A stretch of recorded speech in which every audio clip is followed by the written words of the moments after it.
اور اگر ہم چاہتے تو ہر شخص کو ہدایت دے دیتے،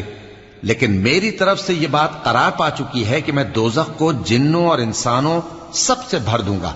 سو اب آگ کے مزے چکھو، اس لیے کہ تم نے اس دن کے آنے کو بھلا رکھا تھا۔ آج ہم نے بھی تمہیں بھلا دیا ہے، اور جو کام تم کرتے تھے ان کی سزا میں ہمیشہ کے عذاب کے مزے چکتے رہو۔ ہماری آیتوں پر تو وہی لوگ ایمان لاتے ہیں کہ جب ان کو ان کے ذریعے نصیحت کی جاتی ہے تو سجدے میں گر پڑتے اور اپنے پروردگار کی تعریف کے ساتھ تسبیح کرتے ہیں اور غرور نہیں کرتے۔ ان کے پہلو بچھونوں سے الگ رہتے ہیں،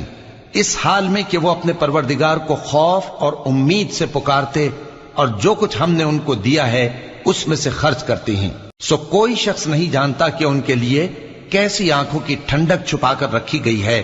یہ ان اعمال کا صلہ ہے جو وہ کرتے تھے۔ بھلا جو مومن ہو وہ اس شخص کی طرح